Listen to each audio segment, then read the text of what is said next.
So, at the start of 2026, something that seemed like a pretty fringe geopolitical idea suddenly exploded into a global flashpoint. We're talking about President Trump's incredibly aggressive push to acquire Greenland. And let me tell you, it has sent shockwaves from the Arctic Circle all the way to the halls of NATO. So let's break down what's really happening. You know, this isn't just about buying a piece of land. It's really about military power, it's about vast, untapped mineral resources, and it's about who gets to control the future of the planet's northernmost frontier. So the real question is, how did we even get here? And what exactly is at stake? All right, so it all traces back to one single absolutely stunning announcement at the World Economic Forum in Davos. This was the move that immediately set the entire diplomatic world on fire. The timeline of this crisis has just been unbelievably fast. I mean, let's just walk through how quickly this all escalated. So, January 2026, at Davos, President Trump announces this framework for a future agreement on Greenland.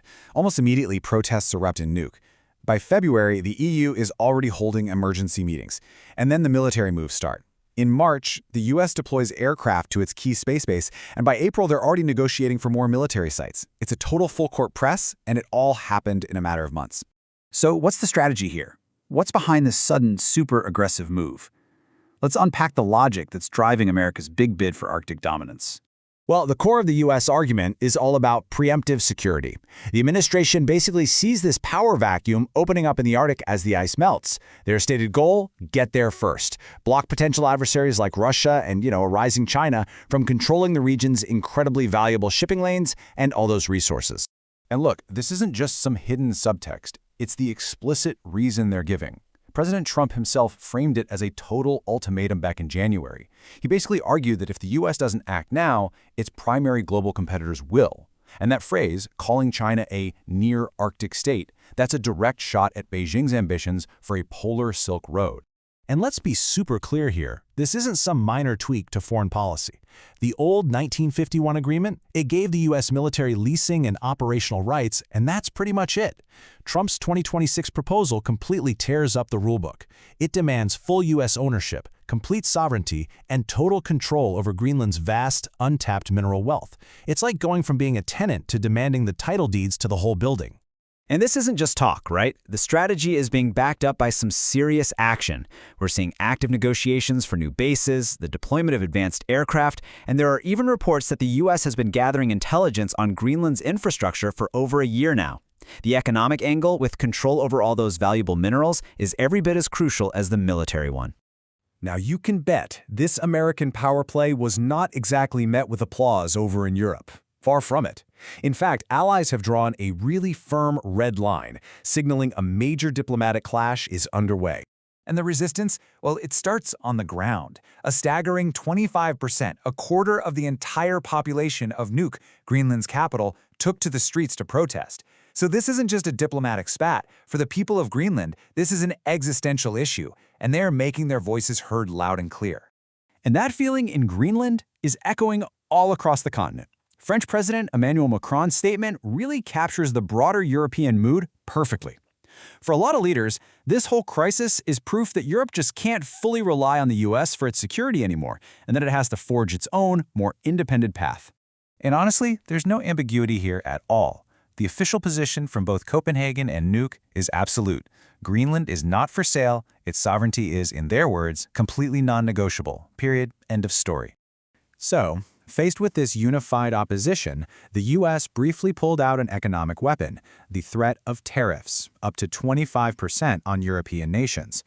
Now, while that specific threat was walked back after some talks, it definitely revealed the high-pressure tactics at play. And it prompted a powerful response. The EU quietly floated the possibility of a massive €93 billion retaliation package. The economic stakes here are just enormous. So this brings us to the biggest question of all. This isn't just a dispute between countries anymore. It's a crisis happening inside the most powerful military alliance in history. At the very heart of NATO is this principle of collective defense. An attack on one is an attack on all. But what happens when the alliance's most powerful member starts putting this kind of political and economic pressure on a founding member like Denmark? Well, it strains that core concept right to its breaking point.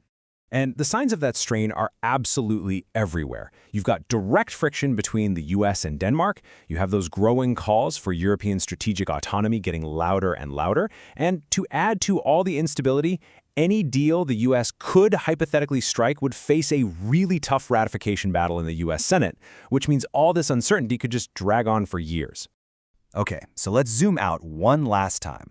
This whole standoff over a single island has massive implications for the entire globe. It really signals the start of a new great game. And this lays out the competing interests just perfectly. The US is making a play for outright dominance by securing Greenland. Russia is working to reassert its historic influence with military patrols and trying to control its northern sea route. And then you've got China pushing to establish itself as a near-Arctic power by developing its own polar Silk Road. Greenland is the place where all three of these massive ambitions collide. This is exactly why the situation is so dangerous. A failure to de-escalate this, combined with the kind of aggressive military posturing we're already seeing, could easily spark a much wider conflict. And the fight wouldn't just be about Greenland. It would be about who controls the entire future of Arctic resources and trade. And just to underscore the incredibly high stakes here, you have the uncompromising nature of the US position.